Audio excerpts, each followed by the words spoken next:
Hello friends, ನಮಸ್ಕಾರ. ನೀವು ನೋಡ್ತಾ ಇದ್ದೀರಾ ಎಕ್ಸಾಮ್ ಅಲ್ಲೇ 24/7 ಪವರ್ಡ್ ಬೈ ವೀಕೆಂಡ್ ವೈಟ್.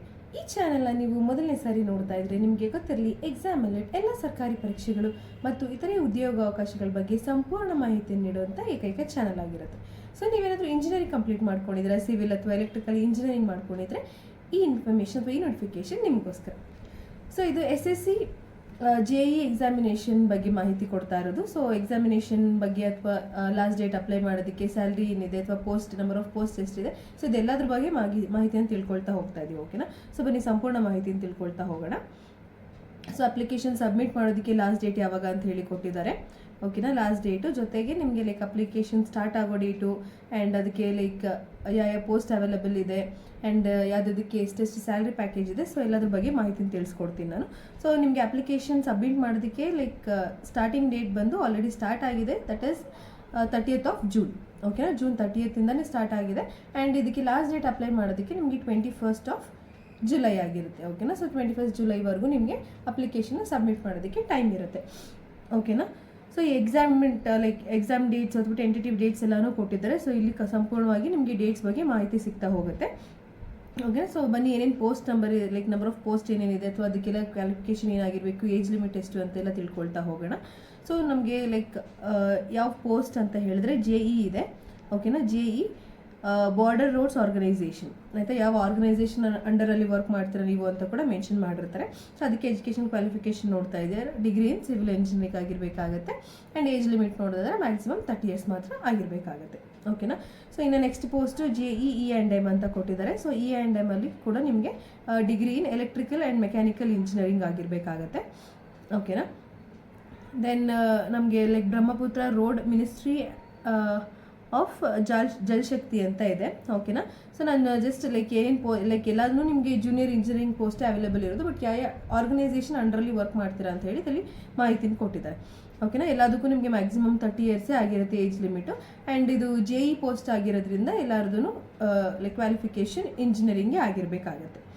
ಓಕೆನಾ? Engineering in majorly civil and ಮೆಕ್ಯಾನಿಕಲಲ್ಲಿ ಫೋಕಸ್ ಮಾಡ್ತಾ ಇರೋದು. ಓಕೆನಾ? ಏನೇನು ಯಾವ ಆರ್ಗನೈಸೇಷನಲ್ಲಿ ಅಂತ ಹೇಳಿ ನಿಮಗೆ ಸಂಪೂರ್ಣವಾದ ಮಾಹಿತಿ ಇಲ್ಲಿದೆ. ಸೊ ಬ್ರಹ್ಮಪುತ್ರ ಮತ್ತು ಸೆಂಟ್ರಲ್ ವಾಟರ್ ಕಮಿಷನ್ ಇದೆ, ಮತ್ತು ಸೆಂಟ್ರಲ್ ಪಬ್ಲಿಕ್ ವರ್ಕ್ಸ್ ಡಿಪಾರ್ಟ್ಮೆಂಟ್ ಇದೆ, central water and power research ಇದೆ. ಸೊ ಈ ಥರ ಡಿಫ್ರೆಂಟ್ ಆರ್ಗನೈಸೇಷನ್ ಅಂಡರಲ್ಲಿ ನೀವು JEE ಆಗಿ ವರ್ಕ್ ಮಾಡ್ಬೋದಾಗುತ್ತೆ. ಓಕೆನಾ? ಸೊ ಇನ್ನು ನಿಮಗೆ ಅಪ್ಲಿಕೇಶನಲ್ಲಿ ಅಥವಾ ನಿಮಗೆ ಎಕ್ಸಾಮಿನೇಷನಲ್ಲಿ ಏನೇನು ಇದೆ ಅಂತ ಹೇಳಿ ತಿಳ್ಕೊಳ್ತಾ ಹೋಗೋಣ. ಸೊ ನಂಬರ್ ಆಫ್ ವೇಕೆನ್ಸೀಸ್ ನೋಡ್ತಾ ಇದ್ದೀವಿ. ಸೊ ಇದು ಟೆಂಟೇಟಿವ್ ವೇಕೆನ್ಸಿ ಆಗಿರುತ್ತೆ. So total number of vacancy ಬಂದು ನಮಗೆ 1340 ವೇಕೆನ್ಸೀಸ್ ಅವೈಲೇಬಲ್ ಇರುತ್ತೆ. ಓಕೆನಾ? ಸೊ 1340 ವೇಕೆನ್ಸೀಸ್ ಇದೆ. ಸೊ ತುಂಬ ಒಳ್ಳೆಯ ಅವಕಾಶ ಇದು. ನಂಬರ್ ಆಫ್ ವೇಕೆನ್ಸೀಸ್ ಜಾಸ್ತಿ ಇರೋದ್ರಿಂದ ಸೊ ಎಲ್ಲರೂ ಕೂಡ ಅಪ್ಲೈ ಮಾಡಿ ಖಂಡಿತವಾಗ್ಲೂ ಜಾಬ್ನ ಪಡ್ಕೊಳ್ಬೋದು. ಆಯಿತಾ? ಇನ್ನು ರಿಸರ್ವೇಷನ್ಸ್ ಇರುತ್ತೆ, PWD ಫಿಸಿಕಲಿ ಡಿಸೇಬಲ್ ಇರೋರಿಗೆ ರಿಸರ್ವೇಷನ್ಸ್ ಕೂಡ ಇರುತ್ತೆ. ಓಕೆನಾ? ಸೊ ಇನ್ನು ನಿಮಗೆ ರಿಸರ್ವೇಷನ್ ಅಂಡರಲ್ಲಿ ಯಾವ ಕ್ಯಾಟಗರಿ ಬರುತ್ತೆ, ಯಾವ ಕ್ಯಾಟಗರಿ ಏನೇನು ರಿಸರ್ವೇಷನ್ ಇದೆ ಅಂತ ಹೇಳಿ ಕೊಟ್ಟಿರ್ತಾರೆ. ಸೊ ಇದೊಂದು ಈ PDF ಅಲ್ಲಿ ಸಂಪೂರ್ಣವಾದ ಮಾಹಿತಿ ಕೊಟ್ಟಿದ್ದಾರೆ. ನಮಗೆ ಎಲ್ಲ ಥರದ ಡೀಟೇಲ್ಸು ಇದೆ ಇದರಲ್ಲಿ. ಸೊ ಇನ್ನು ಏಜ್ ರಿಲ್ಯಾಕ್ಸೇಷನ್ ಬಗ್ಗೆ ನಮಗೆ ಆಗಲೇ ಹೇಳ್ದಂಗೆ ಎಕ್ಸ್ಟೆಂಡ್ ಇರುತ್ತೆ. SC ST ಅವ್ರಿಗೆ 5 yearsವರೆಗೂ ರಿಲ್ಯಾಕ್ಸೇಷನ್ ಇರುತ್ತೆ. OBC 3 years ಇರುತ್ತೆ. PWD ಅನ್ರಿಸರ್ವ್ಡ್ ಆಗಿದ್ರೆ 10 years ಇದೆ. PWD OBC ಅಥವಾ SC ST ಆಗಿದ್ರೆ 13 to 15 yearsವರೆಗೂ ನಮಗೆ ಏಜ್ ರಿಲ್ಯಾಕ್ಸೇಷನ್ ಇರುತ್ತೆ.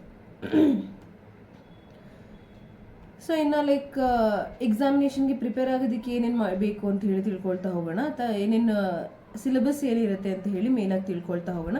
ಸೊ ಇದೊಂದು PDF ನಿಮ್ಮ ಹತ್ರ ಇದ್ದರೆ ನಿಮಗೆ ತುಂಬ ಉಪಯುಕ್ತ ಆಗುತ್ತೆ. ಸೊ PDF ಅಲ್ಲಿ ನಿಮಗೆ ಸಂಪೂರ್ಣದ ಮಾಹಿತಿನೂ ಪ್ರತಿಯೊಂದು ಡೀಟೇಲ್ನು ಕೂಡ ಮೆನ್ಷನ್ ಮಾಡಿದರೆ, ಸೊ ದಯವಿಟ್ಟು ಈ PDFನ ನೀವು ಡೌನ್ಲೋಡ್ ಮಾಡ್ಕೊಳ್ಬೇಕಾಗುತ್ತೆ. ಸೊ ಈ PDF ಏನಾದರೂ ಬೇಕು ಅಂತಂದರೆ ನಾವು ಡಿಸ್ಕ್ರಿಪ್ಷನಲ್ಲಿ ನಮ್ಮ ಟೆಲಿಗ್ರಾಮ್ ಚಾನಲ್ದಲ್ಲಿ ಲಿಂಕ್ ಹಾಕಿರ್ತೀವಿ. ಸೊ ಆ ಟೆಲಿಗ್ರಾಮ್ ಚಾನಲ್ಗೆ ಜಾಯ್ನ್ ಆದರೆ ನಿಮಗೆ ಇದ್ರ PDF ನಾವು ಟೆಲಿಗ್ರಾಮ್ ಚಾನಲಲ್ಲಿ ಸಿಗುತ್ತೆ. ಓಕೆನಾ? ಸೊ ಈ PDF ಒಂದು ಇಟ್ಕೊಂಡ್ರೆ ನಿಮ್ಗೆ ಏನೇನು ಡೀಟೇಲ್ಸ್ ಬೇಕೋ ಖಂಡಿತವಾಗ್ಲೂ ಎಲ್ಲ ಡೀಟೇಲ್ಸ್ನು ತೊಗೊಳ್ಬೋದು. ಓಕೆನಾ? ಸೊ ನಾನು ಸಿಲೆಬಸ್ ನೋಡ್ತಾ ಹೋಗೋಣ. ಸಿಲೆಬಸ್ಸಲ್ಲಿ ನಿಮ್ಗೆ ಏನೇನಿದೆ ಅಂತ ನಾನು ಹೇಳ್ತಾ ಹೋಗ್ತೀನಿ. ಪೇಪರ್ 1 ಪೇಪರ್ 2 ಅಂತ ಹೇಳಿ ಇರುತ್ತೆ. ಆ್ಯಂಡ್ ಎಕ್ಸಾಮಿನೇಷನ್ ಸೆಂಟರ್ಸ್ ಕೂಡ ಕೊಟ್ಟಿದ್ದಾರೆ. ಎಕ್ಸಾಮಿನೇಷನ್ ಸೆಂಟರ್ಸ್ ನಮಗೆ ಯಾವ ಕಡೆ ಇರುತ್ತೆ, ಸೆಂಟ್ರಲ್ ರೀಜನ್ ಯಾವುದಿರುತ್ತೆ. ಇವಾಗ ನಾವು ಸ್ಪೆಷಲಾಗಿ ಕರ್ನಾಟಕ ನೋಡೋದಾದರೆ, ಸೊ ಕರ್ನಾಟಕದಲ್ಲಿ ನಮಗೆ ಬೆಳಗಾವಿ, ಹುಬ್ಳಿ, ಮಂಗಳೂರು, ಶಿವಮೊಗ್ಗ, ಎರ್ನಾಕುಲಂ, ಕೊಟ್ಟಯಂ, ಕರ್ನಾಟಕ ಆ್ಯಂಡ್ ಕೇರಳ ಎರಡು ಸೇರಿ ಮಿಕ್ಸ್ ಮಾಡಿ ಕೊಟ್ಟಿದ್ದಾರೆ. ಅಂದರೆ ಇದು ಸದರ್ನ್ ರೀಜನ್ ಫುಲ್ಲು ಕೊಟ್ಟಿರೋದು. ಸೊ ಸದರ್ನ್ ರೀಜನ್ನಲ್ಲಿ ಎಲ್ಲೆಲ್ಲಿ ಇರೋದು ಅಂತ ಹೇಳಿ ಮಾಹಿತಿ ಕೊಟ್ಟಿದ್ದಾರೆ. ಓಕೆ, ಅದು ಎಕ್ಸಾಮಿನೇಷನ್ ಸೆಂಟರ್ಸ್ ಆಗಿರುತ್ತೆ. ಸೊ ಇನ್ನು ನಿಮಗೆ mode of examination computer based examination ಆಗಿರುತ್ತೆ. ಓಕೆನಾ. ಸೊ ಇದೊಂದು ಕಂಪ್ಯೂಟರ್ ಬೇಸ್ಡ್ ಎಕ್ಸಾಮಿನೇಷನ್ ಆಗಿರುತ್ತೆ. ಆ್ಯಂಡ್ ಸಬ್ಜೆಕ್ಟ್ ಏನೇನಂತ ಹೇಳಿ ಮೆನ್ಷನ್ ಮಾಡಿದರೆ, ಸೊ ಎಲ್ಲರೂ ನಿಮಗೆ 50 ಮಾರ್ಕ್ಸಿಗೆ ಇರುತ್ತೆ. ಡ್ಯೂರೇಷನು 2 hours ಇರುತ್ತೆ. ಓಕೆನಾ. ಸೊ ನಿಮಗೆ ಲೈಕ್ ಇಲ್ಲಿ ಇನ್ನೊಂದು ಕಂಪ್ಯೂಟರ್ ಬೇಸ್ಡ್ ಪೇಪರ್ 2 ಅಲ್ಲೂ ಕಂಪ್ಯೂಟರ್ ಬೇಸ್ಡ್ ಎಕ್ಸಾಮ್ ಇರುತ್ತೆ.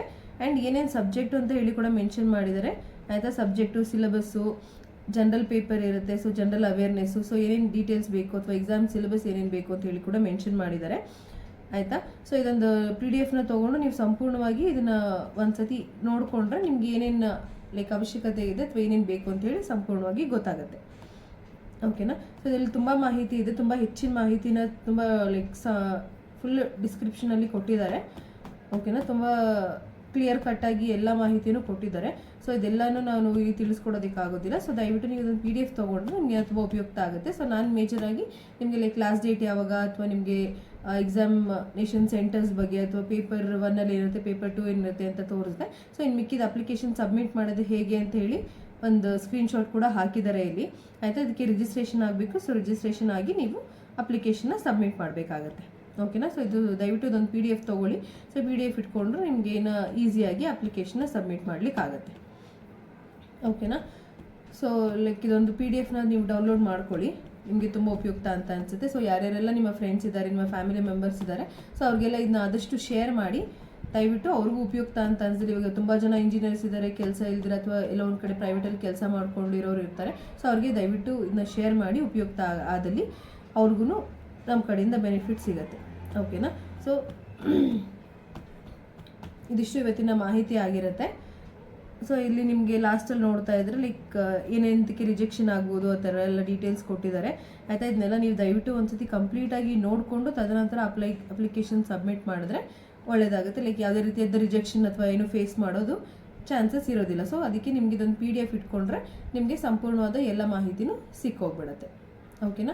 ಸೊ ಮಾಹಿತಿ ಇಷ್ಟ ಆಗಿದೆ ಅಂತ ಹೇಳಿ ಭಾವಿಸ್ತೀನಿ. ನಿಮಗೆ ನಮ್ಮ ಮಾಹಿತಿ ಉಪಯುಕ್ತ ಅಂತ ಅನ್ನಿಸಿದಲ್ಲಿ ದಯವಿಟ್ಟು ನಮ್ಮ ಚಾನಲ್ ಸಬ್ಸ್ಕ್ರೈಬ್ ಮಾಡ್ಕೊಳ್ಳಿ, ಬೆಲ್ ಬಟನನ್ನು ಒತ್ತಿ ಎಲ್ಲ ಅಪ್ಡೇಟ್ಗಳನ್ನು ಪಡ್ಕೊಳ್ಳಿ. ಕಾಲವು ನಮ್ಮದೇ, ಕೆಲಸವೂ ನಮ್ಮದೇ. ಧನ್ಯವಾದಗಳು.